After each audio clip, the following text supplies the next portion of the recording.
Boa tarde, Petrópolis. Boa tarde, Rede Petrópolis de televisão.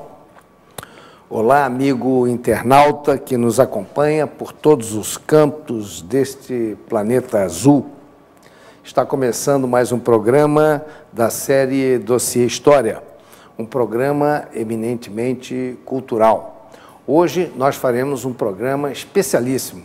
Não teremos os nossos itens de costume no nosso programa, os quadros que nós apresentamos antes da nossa entrevista de fundo. Nós vamos passar direto para a nossa programação de fundo, que é um tema bastante interessante. Nós vamos hoje falar sobre a história do cristianismo, a história da igreja. E vamos ver aí essa diferença que há entre a história do cristianismo e a história da igreja, a formação da igreja.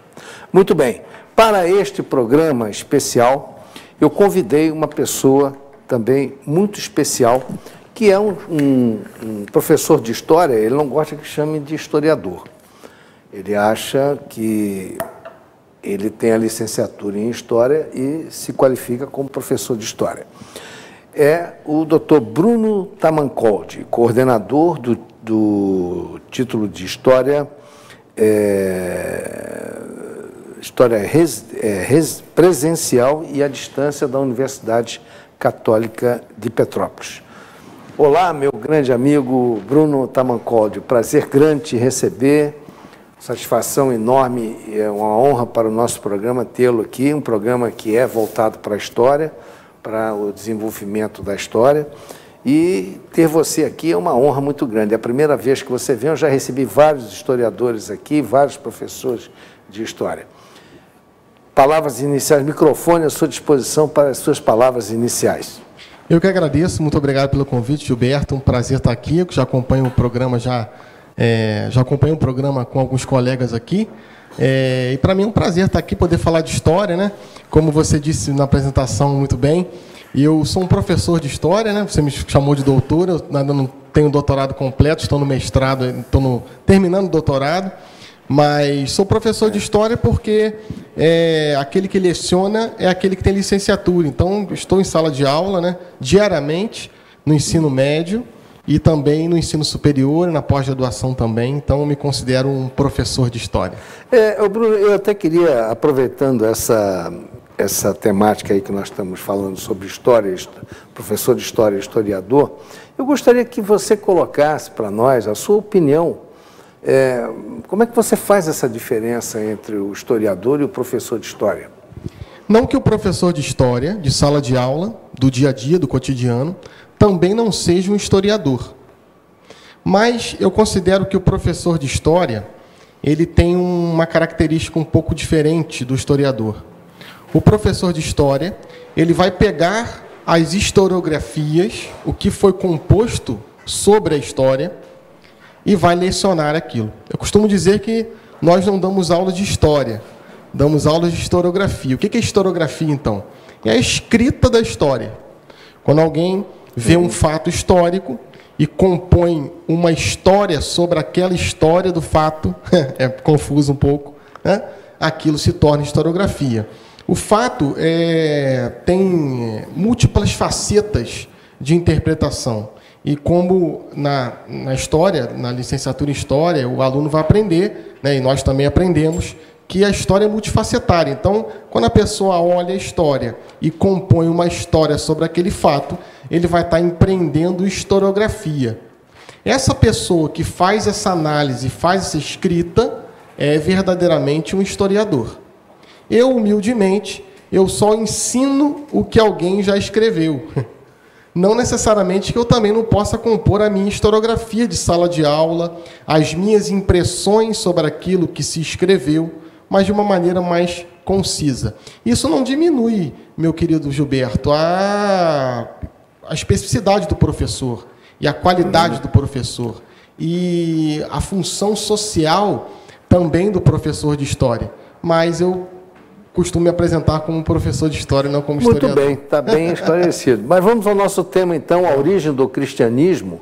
Como você colocaria a descrição desse surgimento histórico do cristianismo, o cristianismo que mudou o mundo a partir do mundo antigo, criando uma nova fase da civilização ocidental, e o cristianismo se espalhou pelo mundo todo. Quer dizer, era uma mensagem de amor que até então não havia nos outros codicilos religiosos, né? E como é que você colocaria essa temática aí do surgimento histórico do cristianismo?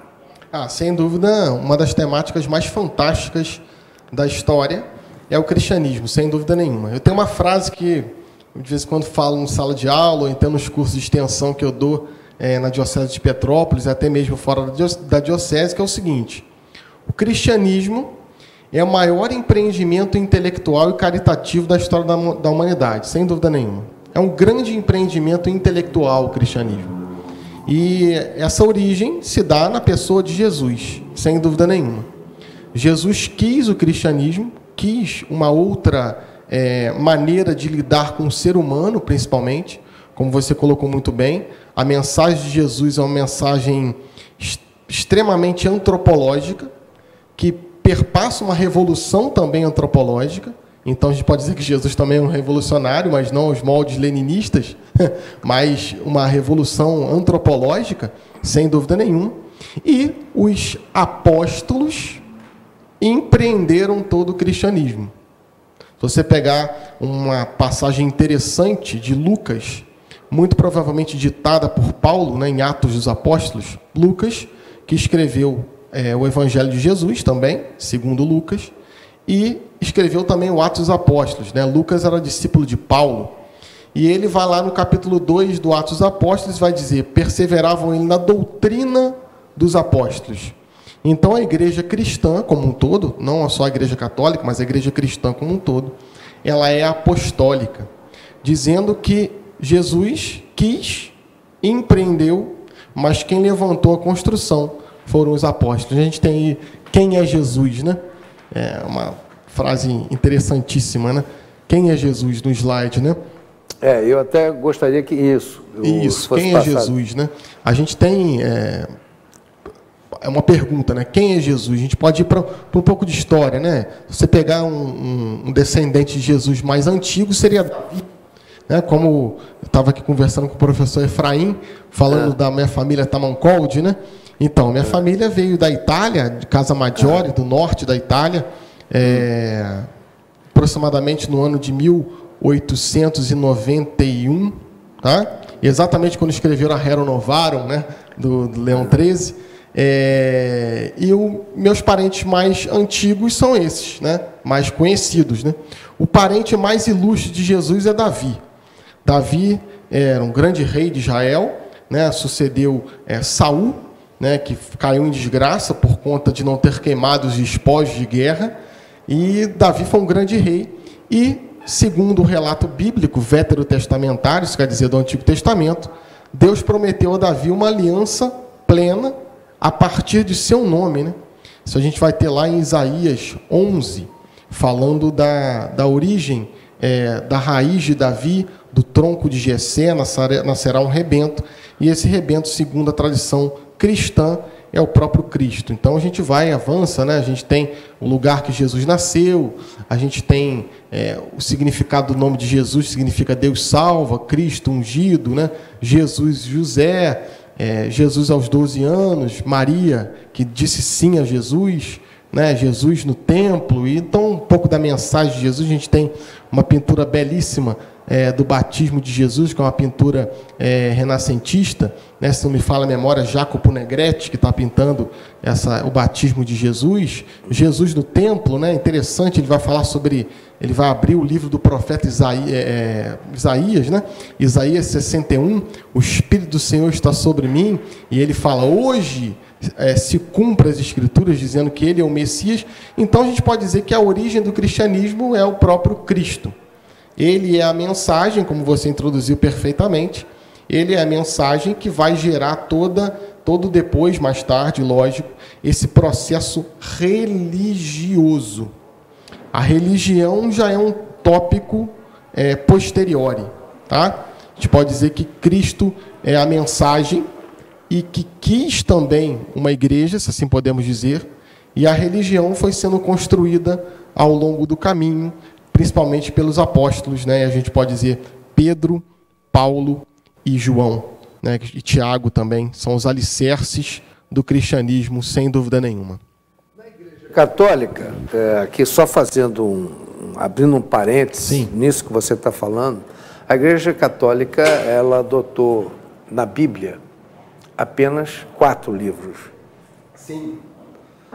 E por que os demais livros não foram inseridos, como em outras igrejas cristãs nós temos outros livros e a Igreja Católica apenas visualizou 4? Isso é muito interessante, isso daria um outro programa, viu? É a questão do cânone bíblico. O que é o cânone bíblico? São 4 livros que a Igreja separou para atestarem a história de Jesus. Às vezes as pessoas falam assim para mim, Bruno, mas a Igreja escolheu os 4 livros. Escolheu? Será que foi assim? Sim. Da mesma maneira que eu escolhi estar aqui hoje. É uma escolha livre. Agora, para escolher os 4 evangelhos, né, os 4 evangelhos que a Igreja vai dar o nome de canônicos, teve um critério, tá? Não foi um critério assim, vamos escolher esse aqui, que esse aqui é nosso amigo, não. O critério foi, primeiro, os evangelhos serem uma narrativa. Os 4 evangelhos são textos narrativos. E segundo, a verossemelhança entre eles, que é uma das coisas mais fantásticas que existem na Bíblia, né? Se bem vejamos, olha, nós temos os 4 evangelhos, Mateus, Marcos, Lucas e João. Você que está em casa vai me acompanhando, viu? Mateus, Marcos, Lucas e João. Dos 4 evangelistas, qual dos 4 conhecia Jesus? Isso quer dizer, qual dos 4 escutou de Jesus a sua própria mensagem? Lembrando, meu querido Gilberto, que o Evangelho não é um livro. O Evangelho é uma pessoa, tá? O Evangelho é uma pessoa. E essa mensagem ela foi composta de 4 maneiras distintas. Nesse sentido, nós temos Mateus, Marcos, Lucas e João. Quem viu Jesus? Quem esteve com Jesus? Próximo, como eu estou aqui com o Gilberto. Mateus e João. Tá? Então, dos 4, 2 viram Jesus. Agora, nós temos os evangelhos chamados evangelhos idênticos ou sinóticos. E os evangelhos sinóticos são Mateus, Marcos e Lucas. Só que nem Lucas, nem Marcos viram Jesus. Como que pessoas que não viram Jesus escreveram exatamente igual a pessoas que viram Jesus? E o que é mais interessante, se você for fazer um telefone sem fio, né? Por exemplo, Mateus viu Jesus e escreveu o Evangelho. Ele viu. Levi era um cobrador de imposto. Levi. Agora, Marcos não viu Jesus. Marcos era discípulo de Pedro. Então, Jesus contou para Pedro, que contou para Marcos, que escreveu o Evangelho. Só que Marcos escreveu exatamente igual ao de Mateus, que viu. Olha, se fosse no Brasil, seria um pouco complicado, né? Como nós estamos na cultura judaica, existe uma tradição de oralidade muito grande. Agora, o Evangelho de Lucas é mais complicado ainda, porque Lucas não era discípulo de Jesus. Lucas era discípulo do discípulo de Jesus, que era Paulo. Então, a gente for fazer tipo um telefone sem fio, né? Jesus contou para Pedro, que contou para Paulo, que contou para Lucas, que escreveu o Evangelho exatamente igual ao de Mateus, que viu Jesus. Agora, o que é mais sensacional, Lucas não conhecia Mateus, nem Mateus Marcos. E como é que os 3 escreveram o Evangelho idêntico? Porque existe uma fidedignidade da mensagem. Separa. João viu Jesus. João, coitado, era um judeu, né, que não era letrado, e ele ditou o evangelho para um judeu de origem grega. E por isso que o evangelho de João é fantástico. Tá? Agora, tem outros evangelhos? Tem vários, mais de 100. São evangelhos históricos? Sim, sem dúvida nenhuma. Contam, naquele período, a história de Jesus. Mas mostram um Jesus gnóstico. Por exemplo, o evangelho de Filipe. Estávamos andando, Jesus estava à nossa frente. De repente, Jesus desapareceu. Levantamos uma pedra e ali ele estava. Então mostra que Jesus era uma energia, era uma força, era um poder, era algo imaterial. Separa. Se eu quero uma narrativa de fatos de uma pessoa, esse evangélico não entra no cânone bíblico. E aí, sem dúvida, qual que é o maior presente, se assim podemos dizer, dessa decisão desses 4 evangelhos? Presente no sentido de o que acontece agora por conta disso, não de uma benesse, tá? O que acontece agora por conta da escolha desses 4 evangelhos? Uma unicidade do cristianismo que é única, se podemos dizer, é quase uma redundância. Não existe nenhuma religião no planeta que seja tão unificada quanto o cristianismo. Por exemplo, você pode chamar agora um padre católico, você pode chamar agora um pastor presbiteriano, luterano, calvinista, anglicano, um pastor da Assembleia de Deus, um pastor da Igreja Metodista, um pastor da Igreja Metodista Wesleyana, e perguntar para esses personagens cristãos quem é Jesus. Todos responderão uníssono: Jesus é o Filho de Deus vivo. Né? Uma frase em latim: et verbum carum factum est. E o verbo se fez carne e habitou entre nós. Por conta dessa escolha desses 4 evangelhos. Se tivessem outros evangelhos, muito provavelmente seríamos tal como o judaísmo ou tal como o islamismo, que tem correntes que têm divergência em relação à divindade. O judaísmo é tão ramificado e o islamismo é tão ramificado porque existem controvérsias em relação a Deus.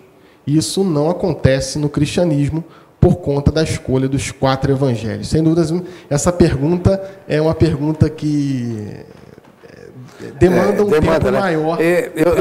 Eu estou querendo lembrar aqui que esses livros que não estão inseridos na Bíblia Católica, eles têm um nome próprio. Sim, que chama-se livro... Apócrifos. Apócrifos, exatamente. Que significam livros sem assinatura. A do negativo, né? Partícula A em grego é negativo. Grafos ou grafias, que seria sem assinatura. Era muito comum do mundo antigo, também no mundo medieval, você pegar uma pintura e você colocar o nome de um grande artista como uma falsificação. Então, não necessariamente que foram personagens do cristianismo que escreveram aqueles evangelhos. Inclusive, esses evangelhos estão todos publicados, né? Inclusive pela editora Voz aqui de Petrópolis, a grande maioria. Muito bem. Então, nós vimos aí a origem do cristianismo e agora há uma diferenciação entre o cristianismo e a igreja. Vamos ver agora, historicamente, o surgimento da igreja. Que a igreja já foi um trabalho feito pelos humanos, né? Sim. E aí, então, começou todo um desenvolvimento. Nos primeiros anos da era cristã, aqueles que se diziam cristãos e que já seguiam a filosofia cristã foram sacrificados em Roma. Então, quando se fala que Roma foi a fundação do cristianismo, na minha cabeça reside muitas dúvidas. Eu já vejo, até seguindo mesmo, uma certa orientação do Cris, né? Nós estamos falando sobre o livro do Cris, que eu estou lendo agora, estudando. O que eu sinto é que o cristianismo ele se desenvolve como igreja a partir, então, de Constantino. Constantino, que era, embora um imperador romano ateu, mas ele, por influência da própria mãe, da Santa Helena, que já era cristã naquela época, ele, então, permitiu o desenvolvimento da igreja cristã, do cristianismo, e inseriu, né, na própria Roma. Só que ele não ficou na Roma do Ocidente. Ele, logo em seguida, ele vai e funda lá numa antiga cidade de Bizâncio, ele funda Constantinopla, que é uma bela cidade, uma fortaleza, e ali aquele império durou 1000 anos, né? Um pouco mais até de 1000 anos, e desenvolveu, a igreja se desenvolveu ali. Então, a partir dali, se desenvolve a igreja ortodoxa, que pega toda aquela região da Ásia Menor, da África do Norte, etc. E aí vai se desenvolvendo. E nisso há um concílio, né? Os que ficaram em Roma até ficaram um pouco separados dos lá do Oriente e não participaram efetivamente daqueles concílios. Então, eu gostaria que você colocasse para nós, historicamente, como é que foi esse desenvolvimento da igreja. Sim, sem dúvida. Como eu disse lá no início, a história ela é multifacetária. E como multifacetária, ela requer vários processos interpretativos. Então, sem dúvida, Gilberto, essa é uma interpretação de como o cristianismo chegou até a gente. Tá? Você está correto.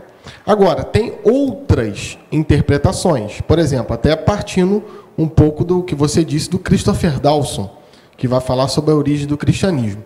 Você deu um pouco um salto, né, para a igreja dos primeiros concílios. A gente tem que voltar um pouco mais. Por exemplo, a gente tem uma marcação da igreja, história, tá? Não confundir a história com teologia. Eu também tenho pós-graduação em teologia, dou aula de teologia também. Mas aqui é a parte historiográfica, tá? O que seria uma história do cristianismo? O que seria uma história da igreja? Seria uma história da teologia. E não necessariamente teologia em si. A gente tem uma marcação antes de Niceia, antes de Constantino, que é o famosíssimo Encontro de Jerusalém, que vai se dar aproximadamente no ano 47, entre o 47 e o 49. Não tem uma marcação precisa. Vamos ficar com uma data canônica, que seria 49. Paulo de Tarso, São Paulo para os cristãos católicos, ele vai se converter aproximadamente no ano 34, 35. E aí ele já vai começar a escrever. Ele era um homem letrado, né, de uma cultura incomensurável, era romano por herança, o pai era um mercador de tendas, né, e naquele período era muito importante, porque os povos daquele lugar do globo eram povos nômades ou seminômades. Então, você ter uma boa tenda era como que ter um bom apartamento, uma boa casa. E ele era grego por instrução. Ele foi instruído aos pés de Gamaliel, que era um filósofo judaico de origem grega. Então, o helenismo, que foi espalhado por Alexandre Magno, né, 100 anos antes de Cristo, um pouquinho mais, 120 anos antes de Cristo, também impactou o mundo judaico. Então, Paulo começa a pregação muito forte. Ele vai escrever a comunidade de Filipos, vai escrever a comunidade de Tessalônica, são os primeiros escritos do Novo Testamento, são essas cartas, e logo surge uma questão, a questão da incorporação de novos membros ao cristianismo. Então, por exemplo, eu sou um judeu, ou eu sou um prosélito. O que seria um prosélito? Seria alguém que se converteu ao judaísmo. Ou eu sou um cretense, ou eu sou um árabe da Península Arábica, ou eu sou um romano. Como eu faço para ser cristão agora? Eu conheci a mensagem de Jesus, eu percebi a mensagem de Jesus de uma maneira antropológica, e eu quero essa mensagem para a minha vida. Eu aceito isso, eu quero seguir os passos do Nazareno. E aí surge uma questão muito interessante e também complexa. Qual vai ser o rito de passagem para adentrar nessa nova fé? E aí, se você vê uma pérola do cristianismo do século I, que é a carta a Diagoneto, vai falar o processo do batismo. Então, essa reunião, que depois, claro que a posteriori, vai se chamar o Concílio de Jerusalém, que os grandes apóstolos, que conheceram Jesus, juntamente com o apóstolo Paulo, que é considerado o apóstolo dos gentios, quer dizer, o apóstolo daqueles que não eram judeus, o apóstolo dos pagãos, eles vão decidir entre a incircuncisão, que seria um corte no prepúcio, para expor a glande do pênis, né, que era uma prescrição lá do Levítico e depois também do Deuteronômio, era uma prática higiênica, mas que também significava pertença total a Deus, e eles estavam nessa querela, nessa disputa. Vamos incircuncidar ou batizar? E aí eles vão para a oralidade do cristianismo, a gente não tem a Bíblia, né? Quando Paulo vai pregar no Areópago, em Atenas, ele não pega a escritura era passada de uma maneira oral, e eles decidem ali que não vão incircuncidar, e vão batizar ali nessa igreja, historicamente. Claro, se você for para a teologia, a gente pode dizer que a igreja nasceu lá no proto-evangelho, né? Lá em Gênesis, colocaria inimizade de tio, filho da mulher. Todas as passagens de Jesus de alguma forma vai colocando como tijolos da igreja. Mas historicamente, na historiografia, nós podemos dizer que nasce uma nova religião ali, porque tem um novo rito de passagem, tem um novo rito de entronização. E o batismo até hoje nas igrejas cristãs todas, no cristianismo católico, no cristianismo protestante, no cristianismo neopentecostal, o batismo é uma marca de pertença do cristão. E foi decidido lá no ano 47, 49. Então, isso é fantástico. Finca a igreja de Cristo. A igreja católica é fincada ali também? Ou é a própria igreja católica? A igreja católica vai surgir um pouco depois, essa nomenclatura, tá? A nomenclatura igreja católica vai surgir um pouco mais na frente, com o Concílio de Nicéia, em 325, porque se finda ali uma fé universal, porque ali tem uma composição do credo, como um checklist do que eu acredito. E aí surge um credo universal para todos os cristãos. Surgindo esse credo universal em grego é katos.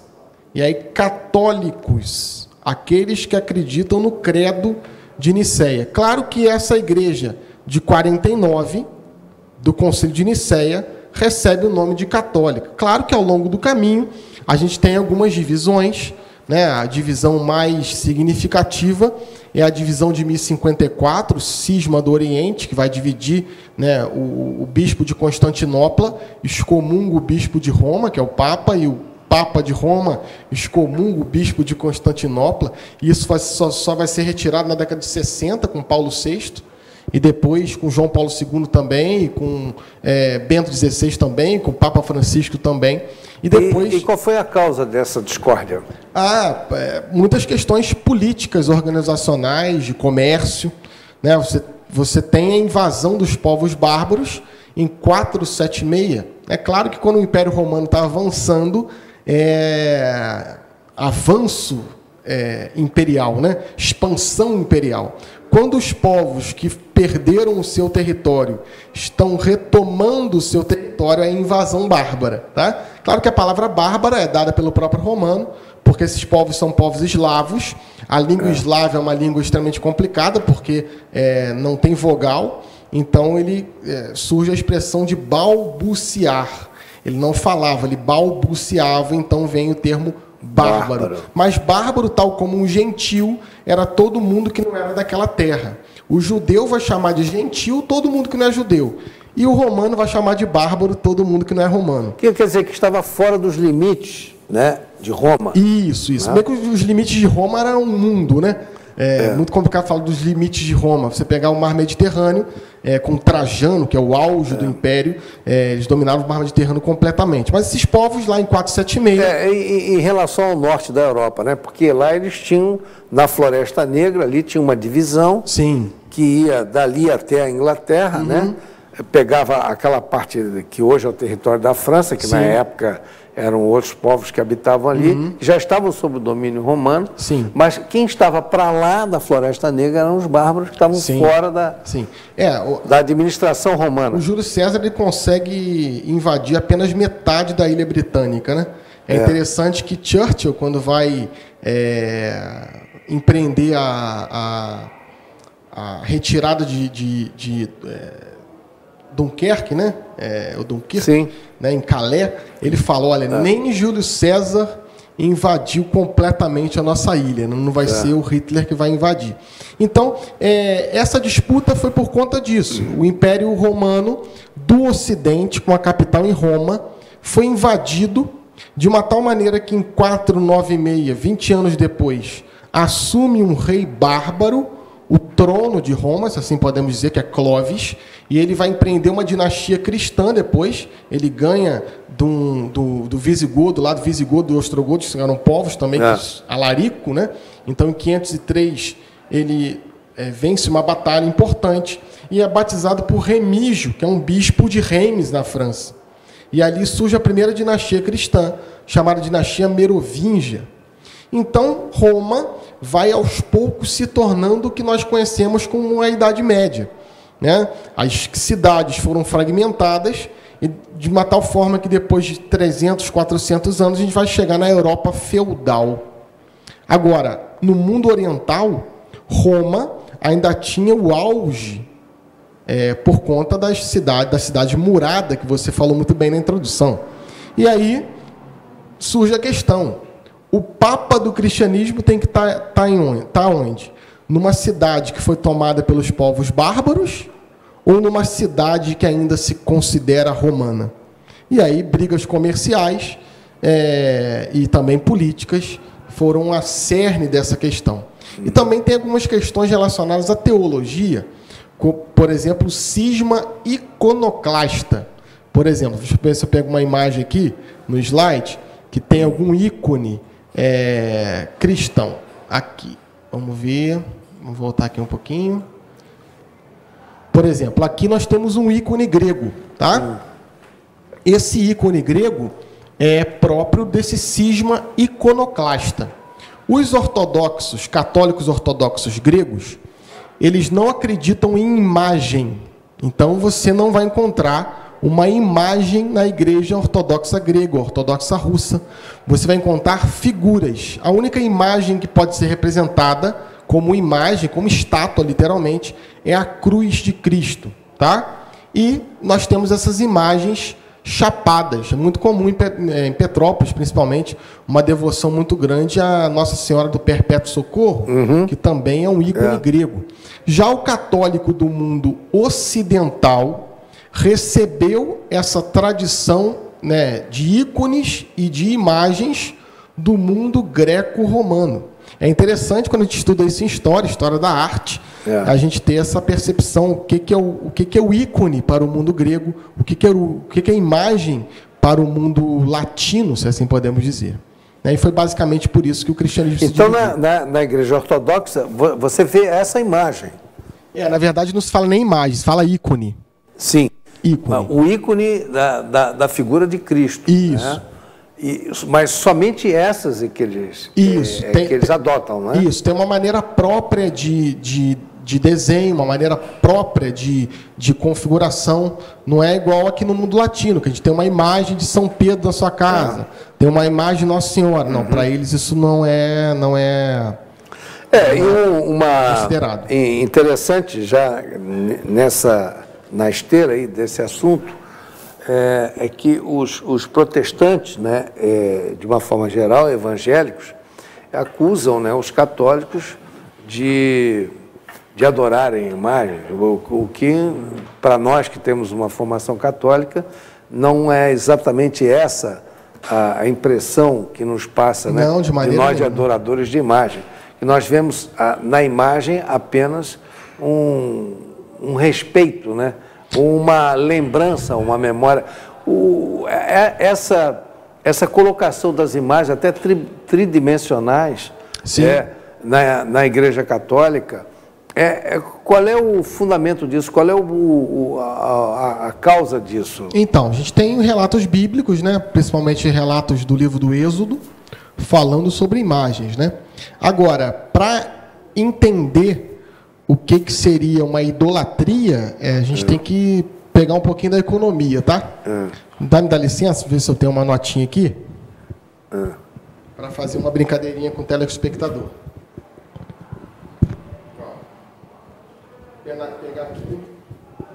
Vou pegar aqui uma nota de R$20, tá? Ó, o que dá valor a essa nota? Você saberia dizer? É um lastro, tá? Isso aqui, na verdade, é um papel que o Banco Central incute um valor implícito. Agora, por que no Brasil os juros são tão altos? Porque o valor vai se perdendo, tá? Eu lembro quando entrou o Plano Real lá em 1994, empreendido por um morador de Petrópolis, Pedro Malan, inclusive já deu palestra lá na universidade algumas vezes, um gênio, e eu lembro que eu já trabalhava nesse período e eu recebi R$90. Era um pouco mais de um salário mínimo. O salário mínimo é por volta de R$88. Eu recebi na quinzena R$50. E eu lembro que eu comprei um Discman, na época, né? Com pilha recarregável, e ainda sobrou muito dinheiro. Me senti uma pessoa rica. Por que hoje, com R$50, você não compra mais isso? Porque teve uma depreciação desse valor. Tá? Sim. Pô, é aula de microeconomia, professor?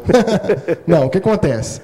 Por que alguns dinheiros, assim podemos dizer, por exemplo, a Libra e o dólar, não perdem tanto o seu valor? Porque o lastro, o que seria o lastro? É a lógica do cheque, tá? Você passa um cheque e esse cheque tem que ter um fundo. Você passa um cheque de R$20, se não tiver lá no banco R$20, você não tem como pagar aquilo. E aquilo vai voltar. Esse lastro é dado nesses países ditos desenvolvidos com ouro e com dólar. O Brasil também tem lastro em dólar e lastros institucionais.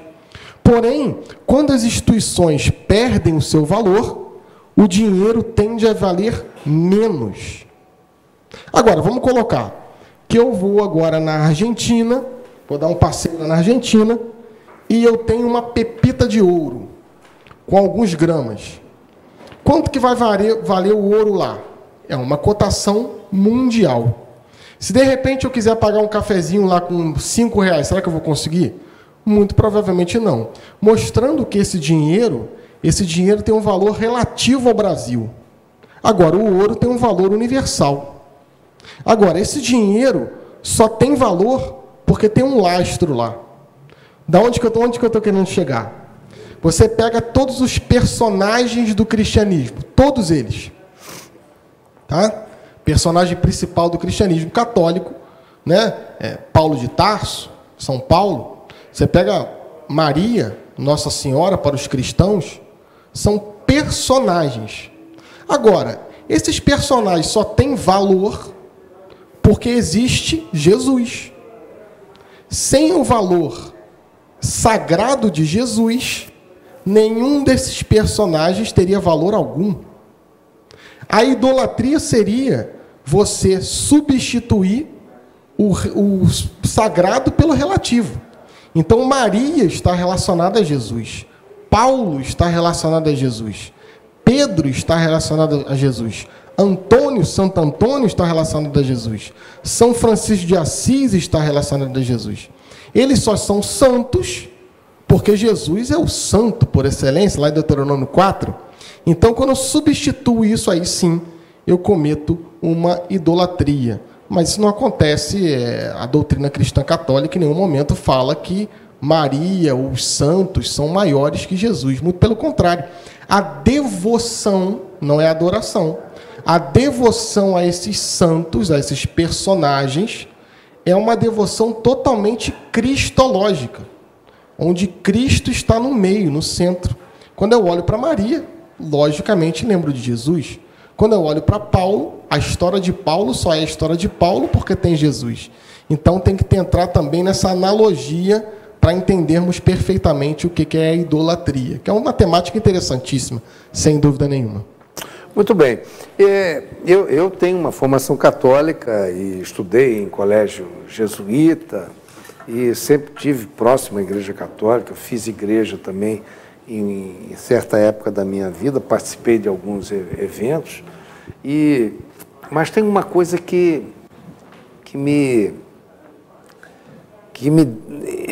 deixa uma dúvida na minha cabeça, é com relação, por exemplo, ao entendimento do céu e do inferno. Para nós católicos, essa também é uma outra questão, uma questão mais teológica do que da história. Isso, de exegese bíblica, inclusive. Então, para nós católicos, né, pelo menos a gente aprendeu assim, né, que morre e ascende ao paraíso ou vai para o inferno. Pelo menos na minha época de garoto, a gente aprendia assim. Já, por exemplo, os adventistas do sétimo dia, que foi uma passagem que eu também tive, que eu estudei no colégio adventista, já o adventista ele diz o seguinte, que o inferno não existe e que, na realidade, o fogo do inferno será aquele fogo que será fulminado após o juízo final. Então, no juízo final, haverá um julgamento, os ímpios serão separados dos bons, os bons irão para o paraíso e os pecadores serão então fulminados com um fogo que vai destruí-los. Então, como é essa concepção católica do inferno? Então, há 2 anos atrás nós perdemos um dos maiores personagens da história do Brasil recente, que é o Ariano Suassuna. E ele escreveu uma peça, um livro, né, um conto fantástico, chamado O Alto da Compadecida. Tá? E ali ele vai mostrar um julgamento. É exatamente isso.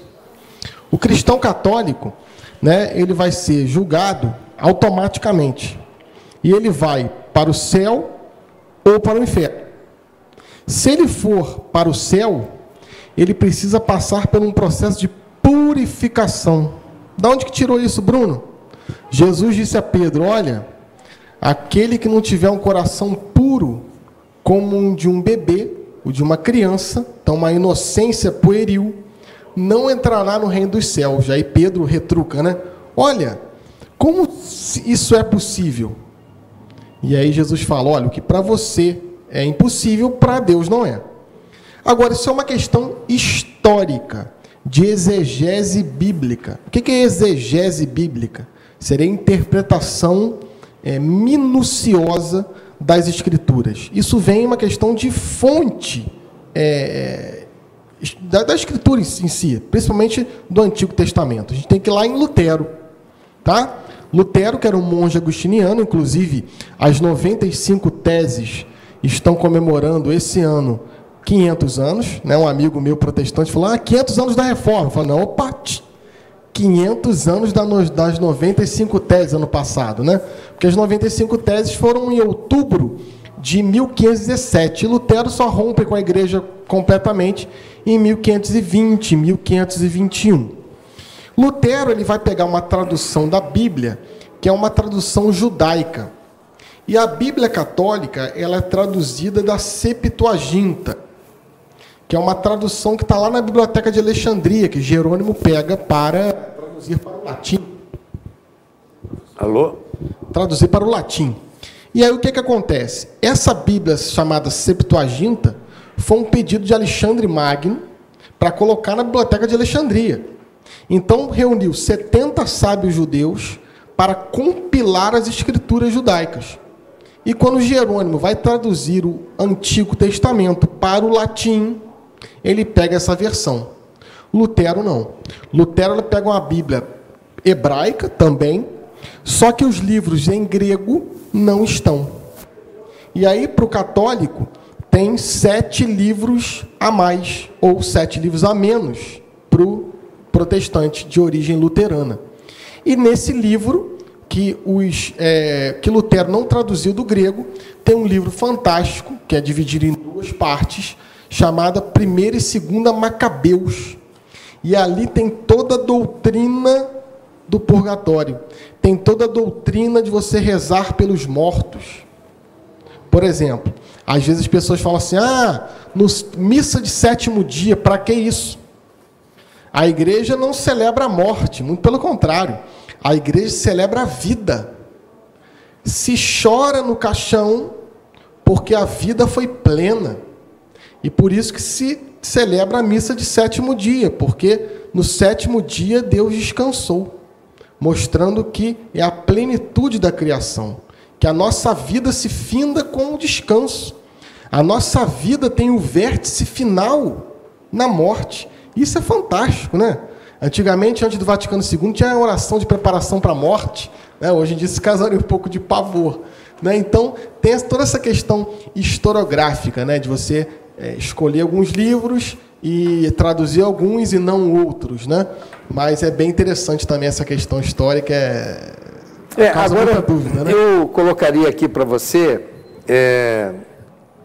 uma passagem histórica, né, da igreja, que eu acho fantástica, que foi Constantino. Constantino e uma protagonista muito importante na vida dela, na vida dele, que foi a mãe, né, Santa Helena, que era uma pessoa que tinha teve uma importância fundamental na transformação de Roma como o Império Cristão. E foi a partir de Roma, então, com essa conversão, que foi possível salvar a civilização ocidental séculos depois, quando a Igreja, o Vaticano, se tornou o grande reduto, né, de defesa contra o avanço mouro na Europa, né? Tem até aquela batalha tradicional que aconteceu lá no ano de 700 e pouco depois de Cristo. Batalha de Poitiers. Poitiers, exatamente. Que foi o que salvou a Europa. Sim. Né? Senão hoje nós estaríamos... Carlos Martel Carlos Martel, nós estaríamos hoje... islamizados. Voltado para Meca. Hoje nós seríamos todos muçulmanos se não fosse a coragem de Carlos Martel. Não é verdade? Então, eu gostaria que você colocasse nesses nossos minutos finais aí, nós temos ainda 7 minutos de programa, exatamente essa situação historiográfica de Constantino e de Santa Helena e a importância para a igreja. Voltando um pouquinho à Batalha de Poitiers, tem um filme muito bonito chamado El Cid, que vai mostrar um pouco essa batalha, né? Então, os islâmicos, chamados sarracenos, que são os islâmicos que estão na Península Ibérica, eles tentam invadir Poitiers, né? Pelos Pirineus ali, muito interessante. Sem dúvida nenhuma, é um vértice. Claro que eles ainda ficam mais quase 480 anos dominando a Península Ibérica toda, eles só são expulsos do território de Granada em 1492, tá? Exatamente quando descobrem a América, né? A questão de Constantino Magno é muito interessante, muito interessante. A gente tem, em 312, ele vai lutar contra o meio-irmão Maxêncio na Batalha da Ponte Milvia, ou Málvia, dependendo da tradução, e ali ele clama ao Deus cristão. Claro que isso é lenda medieval, né? Ele vai, segundo ele, vê um sinal no céu, in hoc signus vinces, com esse sinal vencerás, e ele tira a águia de César e coloca um monograma de Cristo, que é o PX, que é o Pectrus Christus. Cristo em Pedro, significa a igreja. E ali ele consegue vencer o irmão.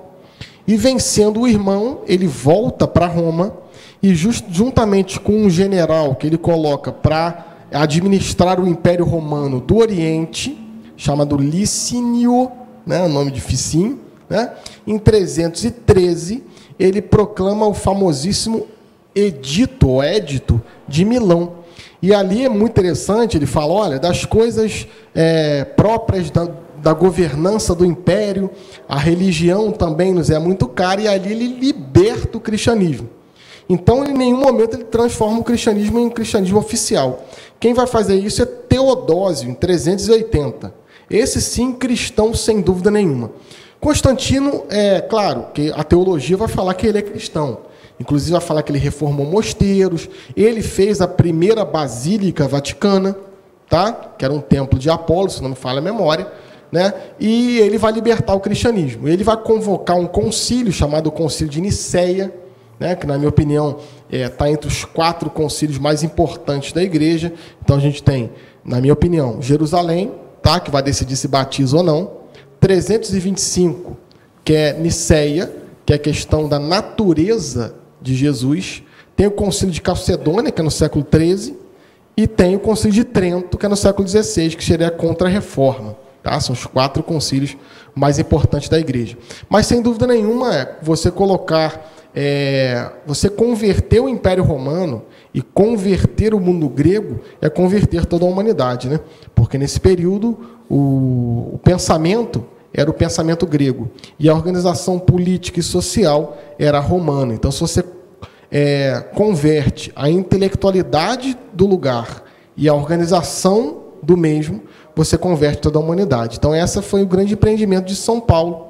São Paulo, imediatamente, ele vai pregar no mundo grego, porque ele sabia, se ele convertesse o intelectual, ele poderia converter também a organização, e aí, convertendo a organização, espalharia o cristianismo para o mundo inteiro. Muito bem.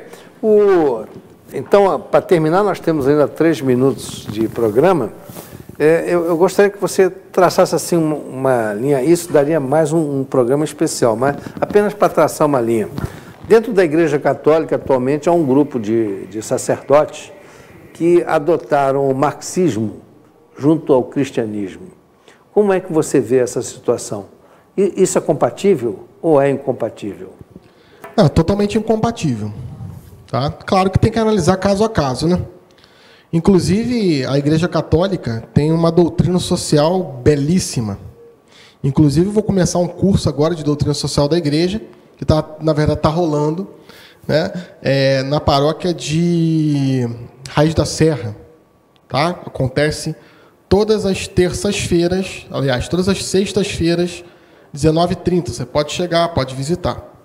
A doutrina social da Igreja começou em 1891, com Leão XIII, justamente para responder às 2 grandes ideologias do século XIX e XX. Qual a primeira grande ideologia do século XVIII e XIX? O liberalismo. Tá? E depois, uma contraofensiva ao liberalismo, que seria o marxismo. Então, para a Igreja Católica, tanto o liberal capitalista quanto o socialista comunista são comportamentos incompatíveis com o cristianismo. Então, nesse sentido, a Igreja condena tanto o liberal capitalista quanto o socialista comunista. Por quê? Tá?